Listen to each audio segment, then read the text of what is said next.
Beyond.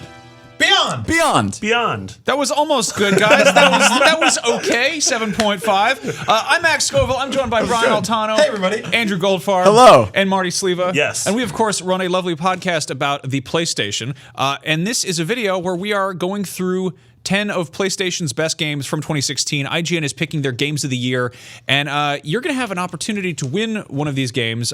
Basically, the nominees that we have for PlayStation are Uncharted 4, Dishonored 2, Rise of the Tomb Raider, Dark Souls 3, Titanfall 2, Firewatch, Ratchet & Clank, Darkest Dungeon, The Witness, and Inside. So you have to be subscribed to youtube.com/IGNBeyond and comment on this video and let us know which you think is the best. IGN's official winners will be announced on January 6th. But without further ado, you guys want to start arguing about which we think are the coolest games? I think it's going to be real civil. Sure. How are we doing? Are we going to go down the list and just yell about each one, or just kind of Yeah, around? I think we should spend a couple minutes on each one. Let's get our hands dirty with probably the biggest PlayStation 4 exclusive of the year, which was Uncharted 4. Yeah. Dun, dun, dun, dun, Man, so This is 4 minutes of that. phenomenal game in a lot of ways. I think I prefer its predecessors over 4. 2 and 3 actually I'd probably give the edge over. But there was a lot to really love about Uncharted 4. Easily the most gorgeous video game I've ever played, hands down. Yeah, and only better looking now with the PS4 Pro. Yeah, totally. Some of the best voice acting I've ever heard. Hard to go wrong with 2 of the best voice actors, or 3 or 4 of the best voice actors working in the game.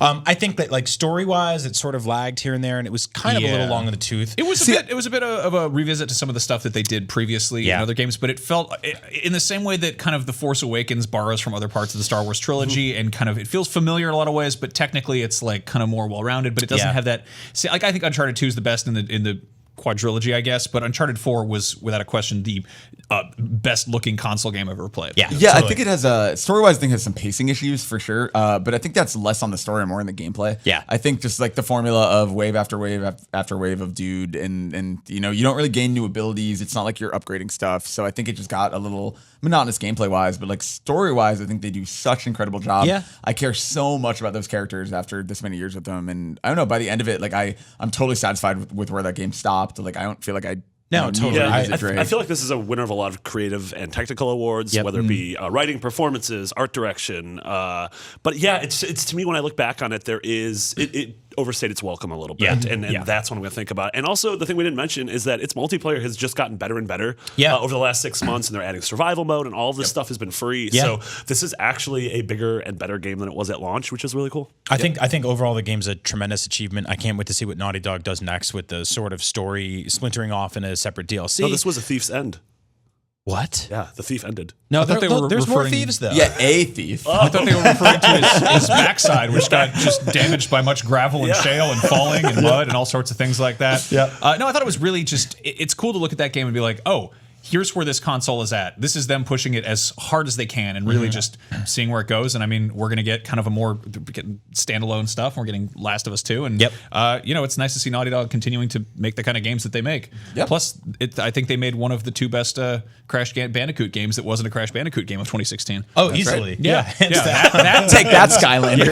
That's a new award for 2016. So moving on, this is kind of a tricky one to call a game of the year because it technically came out for the first time last year, but Rise of the Tomb Raider kind of counter Uncharted's grappling hook climbing and whatnot. I played this for the first time. I held off. I'm really glad I waited. Fantastic game. Really, I got out of that game and I was like, holy crap. That's a great video game. Yep. Yeah, this got my vote for Game of the Year last year, the original Xbox release. It's and the stuff they've added is really cool too. They added PSVR support. They added sort of a non-combat oriented, almost like Gone Home style extra story called Blood Ties. PS4 version is just more well-rounded. The classic Lara Croft skin, which is just hilarious. It's so funny. Big head mode, rainbow trails. But I mean, this game, it basically fixed all my problems with the original Tomb Raider reboot, and I love the way it's kind of quasi open world. It's really easy to get back and forth to different areas, but you're upgrading everything. It's in that way that I was just talking about Uncharted, not really feeling like you're really progressing as a character through the systems or weapons.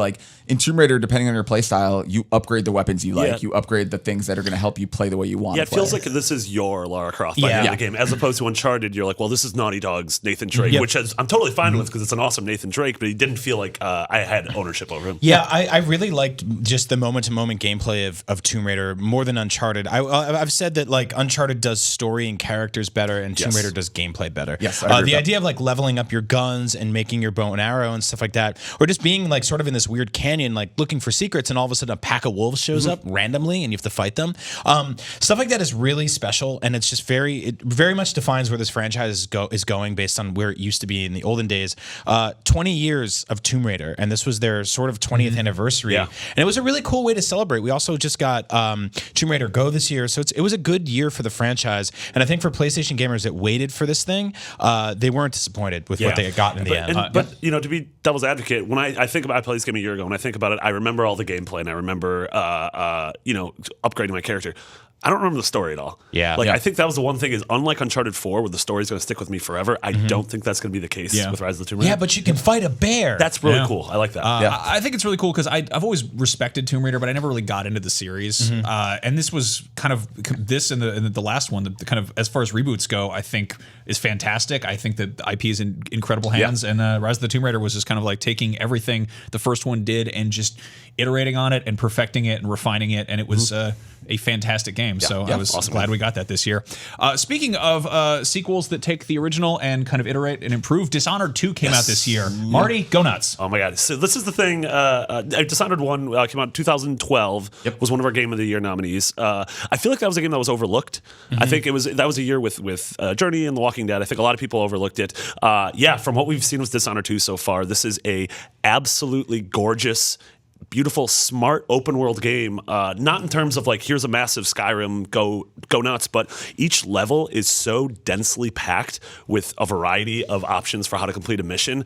And you know, whether you're playing as Corvo or whether you're playing as Emily, completely changes the way a mission unfolds. And from everyone here who's really sunk their teeth into it, people are saying like, this is their game of the year. Well, it's crazy too, because like you talk about Lara Croft being your Lara Croft, like Dishonored you can play in so many different ways, because like the first game you have high chaos and low chaos, but here you can choose between Corvo or Emily. You can literally turn down getting powers at the beginning of the game and play this entirely without any of the abilities. Like, they have made it so like the crazy amounts of permutations in this game are just like, they're so smart. Like, and like what Arcane is doing with this franchise is like, the art direction is incredible. The cities feel distinct because you're not only in one place anymore. You're kind of moving past Dunwall into other areas.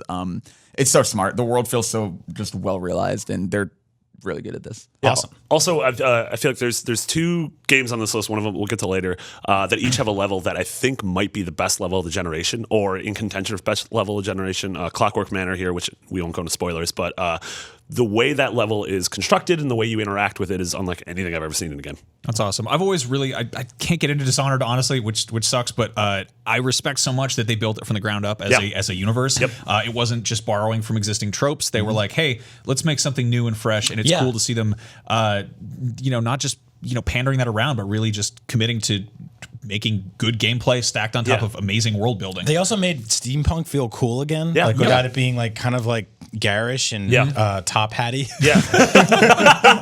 All right.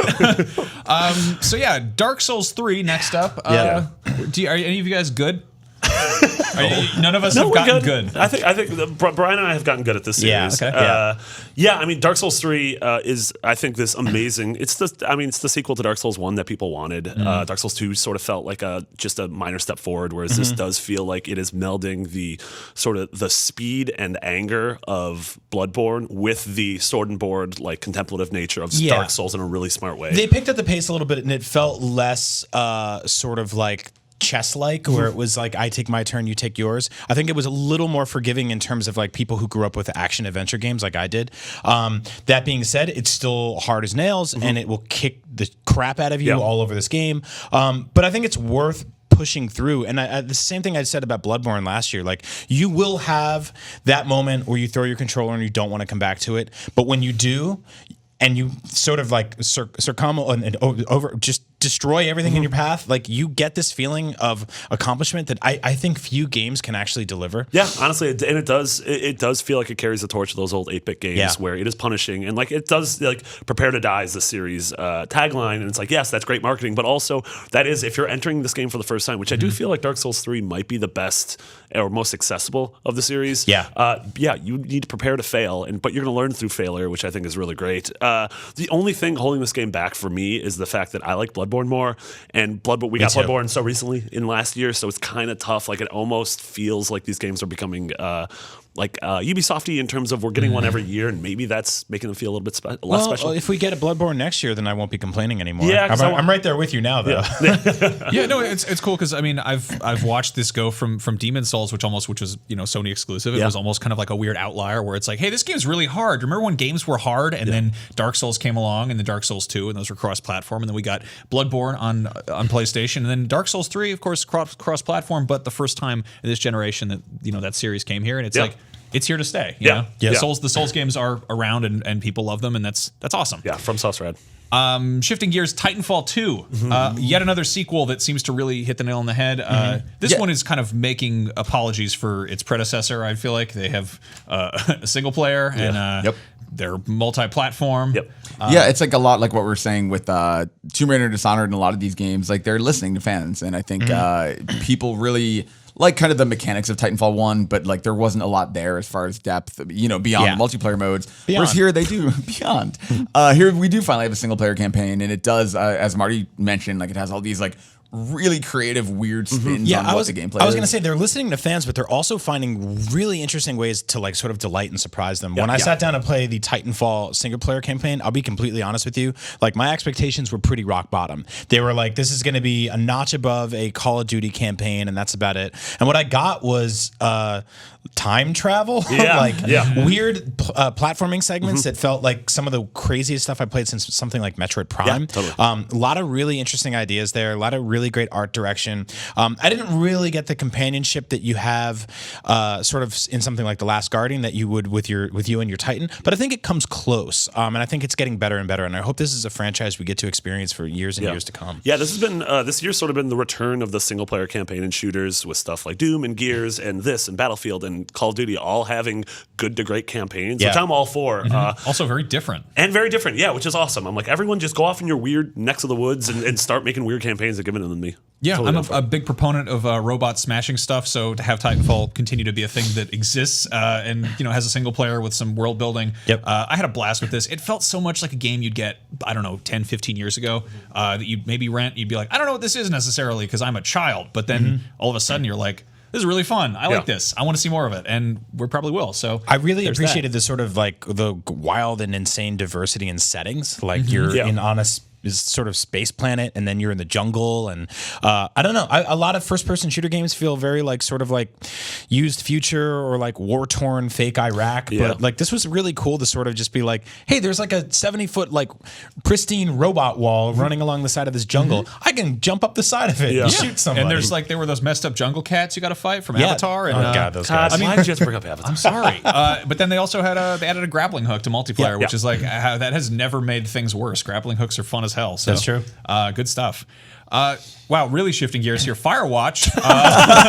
Speaking of amazing first-person shooter campaign. With grappling hooks. There we go. Grappling hooks. Good segue. Yeah, so Firewatch was Campo Santos' wonderful, small kind of... this wasn't a walking simulator. This was a hiking simulator, which is like a nice walk in the woods. But there was a great story there. What'd you guys make of it? Yeah, I mean, you mentioned the performances in Uncharted as being kind of best in class or whatever. I think this is probably the best single performances in any game. Honestly, Rich Summers and Sissy Jones are knock it out of the park. They're just so believable and good, and their chemistry from minute one is just so believable, and I just loved every second of learning more about them and seeing how they interacted. And this game is obviously light on gameplay elements beyond the kind of basic stuff you learn early on. Beyond. But this was just like the art is gorgeous, like the world is kind of fun to explore and just find more of. I'll totally agree with you that they gave the two best performances probably of the year, or probably even of the generation. Just an incredibly sort of concise game between two people while still being like almost hauntingly nebulous the entire time. Yeah. Where you can't really tell whose side you're on and who's good and who's bad and how it all plays in with each other. And I think just the setting was really cool. Like, there's a lot of games that take place in the woods, but not really like this. And part of that is due to Ali Moss's art direction, which is incredible, and Chris Remo's score. And I really like this just shows the diversity of games this year, that everything we've talked about so far have been AAA teams of probably over 100, whereas this was a team of a dozen. And that's a couple of the games going forward are also similar to that. And I just love the fact that in 2016 we started off with games like this, but then we were able to end the year with games like Titanfall and Dishonored. I think that's so This cool. has one of my favorite moments in games of 2016, by the way, where you show up to a lake very early on in the game, and there's these two very loud, obnoxious teenagers, and they're yelling and they're listening to music, and you can pick up their radio and throw it in the water. Suck it, teens. Yeah. I was gonna say this feels like very much like video games growing up. It could have strived for photorealism, but it instead had this almost like Pixar aesthetic. This was like if Pixar had a movie at Sundance. Yeah. This is about adults having adult relationships, and it didn't threaten you with fear, but more with doubt. Like It was about heartbreak and catastrophic relationships while wearing Wreck-It Ralph hands. Yeah. There's something That's a amazing good about way that. to Also, we're getting a movie. We're getting a Firewatch movie, so maybe that'll be the starring video game Wreck-It movie. Ralph. Let's see how that goes. So, that's a Pixar movie for adults. If a Pixar movie for kids came out this year in video game form, it would definitely be Ratchet and Clank. Yeah. This is probably the prettiest cartoony platform I've ever played. Yes. Oh, yeah. I never got into Ratchet and Clank when I was younger. I think I was just a little bit too old for that. I was playing games where you shoot blood everywhere. Shoot blood? This was Spray blood everywhere. blood sprayer. Oh, Blood Shooter. Love that game. So I have no emotional attachment to like Ratchet and Clank the characters, but going into this, it was kind of cool to see them do this HD remake, this real like revisiting, and it was just beautiful. Like Insomniac is a veteran studio, and I've played a lot of their other games, but this was like, oh crap, you guys are really like doubling down on what made this good in the first place, and modernizing it without totally rebooting it. Yeah, it felt like, and we talk about this a lot on Beyond, but we're getting older, and so is our audience, and they're having a hard time sort of connecting with modern games that are really bloody and violent because their kids are sitting in the room and they just can't play them anymore. And I think this is the kind of game you could like hang out on the couch with people of all ages and just really appreciate whether you're playing or watching. It looked sort of like a high-end DreamWorks movie that you could play, and I thought that just like the way the challenge scaled of sort of being like, this is something you can access easily, or you can go in and find all the secrets, was really smart and really well done. And we're sort of seeing this minor resurgence in 3D platformers. Yeah. I think this is a good way to start that. It's a little more sort of shootery, but I still love what it's doing. Yeah, for sure. I mean, I think we talked so much about, like with PS4 Pro and Xbox One S this year, we talked so much about graphics, and we tend to mean photoreal, like something like Uncharted. But like this proves that like games can be gorgeous and colorful and still maintain a cartoony style. Yeah. I mean, there are shots of this game. You're on an alien planet, the sun's going down, and if you just don't touch anything, you'll see Ratchet and Clank, or Ratchet's idle animation. You'll see an NPC in the background tuning a car, and if you walk by, you're like, oh, what cartoon are you watching? Yeah. And also, Insomniac is still, for my money, the best designers when it comes to weapons and weapon upgrades So much and fun. sort of imagination behind them. And I do love the fact that in Ratchet and Clank, your weapons evolve the more you use them, and so they encourage you to be like, well, I don't know what this tornado gun is, and I wouldn't normally use it, but I want to see it evolve, so I'm going to go to an alien planet and muck around with it for a couple hours. Yeah, good fun cartoony stuff. I got about halfway through this and I realized that this is kind of a Rocket the Raccoon game, and I'm like, man, I really wish Insomniac would get a beloved Marvel property. Oh my god, I can't wait for Spider-Man. All right, so Darkest Dungeon. I completely missed this one. Marty, It was too dark. I couldn't see it. You should have. I thought it was too dungeon. too dark, too dungeon. Too dungeon, too dark. Yeah, it's this gorgeous, dark, macabre indie RPG where you create this party of sort of like plague doctors and priests and knights, and you go off into these dungeons. But the smart thing about the combat in this game is that you have to take in sort of characters' emotions and psyche when you're going into battle. And the battles are really simple. They're all sort of presented in this really gorgeous 2D flat, like the characters are almost like pop-out book cutouts, but you have to be like, well, I should put my archer in the back, but this guy might try to move my knight all the way to the back of my room, so it's gonna mess up the combat. The combat's simple but deep. But dealing with the psychological stuff, like your priest can lose his faith in God, and that's like all of a sudden your priest is like awful in combat, and so you're like, well, they tend to be. Yes. It kind of goes against what they believe, but But when you're back in town, you have to choose how your characters spend their time, and you have to get them to sort of relieve stress. And you're like, well, I'll send them to the bar. God, my priest became an alcoholic and is now terrible in combat because he like needs booze in order to survive. Or like, I need to send him to a church to reaffirm his faith in God. But there's booze there too. Yes, the blood of Christ. Yeah, this is one of those, like, this is probably the the one that has the least light shined on it because it's the darkest dungeon. Yeah. But this is one of those like Has the most dungeon shine. It absolutely does. But this is one of those games with amazing writing, incredible VO, and super replayable. This is sort of reminds me a little bit of Don't Starve in a way that like the game is less about the story the game tells you and more of the story you make from the game that you tell other people. It sounds a lot like XCOM, but way more real and down to earth. Yeah, XCOM. If you could like have like an ecumenical crisis. Yeah, in XCOM you just panic and shoot your friend in the arm. Yeah, but, you know? Yeah, he deserved it though. Yeah, I don't think you can get a drinking problem in XCOM. Anyway, So you can get a drinking problem from XCOM. there you go. Yeah, then there's The Witness. Yeah, there is. Man, this was a game that has been attached to the PS4 since the PS4 was first unveiled. Yeah. We got to look at it then, and then we had to sit around and wait while Jonathan Blow very carefully finished this game, and I would say he definitely delivered. Yeah, let's let the boy at the Platinum talk. Oh yeah, no, I mean, I saw this game at E3 2013, and so now 3 years later, like I've been so excited for it, and then I just went kind of neck deep into it. You once went it came insane with Yeah, this you game. did literally go. Yeah, insane. I mean, around my apartment were like all these insane person like sketches. I was like cutting out pieces of paper to like build puzzles. I learned like because Jonathan Blow essentially invented a language for this game, and it's like it starts simple and it gets progressively more complicated. And by the end of it, you really are like dealing with so many You different. really rules. are the witness.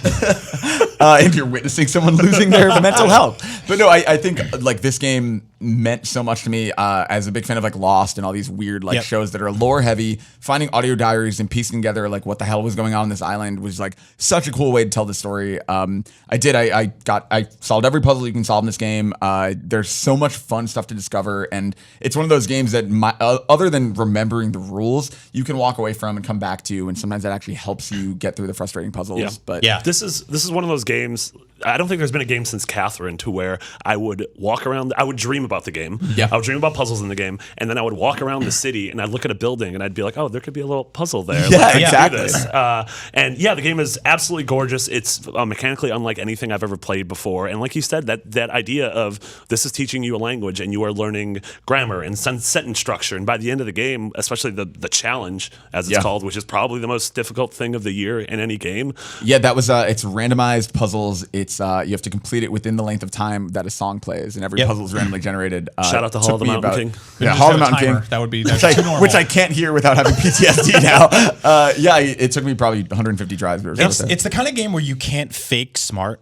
Like you can sort of be like in school you can cheat on a test, right? And then the next day you come back to school and you're like, I got a B+ on that test. Awesome. And they're like, here's a new test, and you're like, oh crap. Like this is the kind of game where if you skip a word in that language that you're learning, when you come back the next day they ask you about that word and you're not there to learn it. I looked up a guide for one or two of the puzzles and I'm like, oh cool, I opened up the lighthouse, and then the lighthouse is like, there's 6 more puzzles inside me, and I'm like, I don't understand any of it. It's like a very sort of demanding game when it comes to that kind of stuff. I really appreciate the hell out of it. Even though if I don't love it anywhere near as much as you guys, I love how much joy it brought you all, and frustration, and how it almost made Goldie go insane. No, I mean it was a very special kind of magic. Also, the fact that it was environmental when it could have been just as simply like, oh, it's a weird little puzzle game you play on your phone.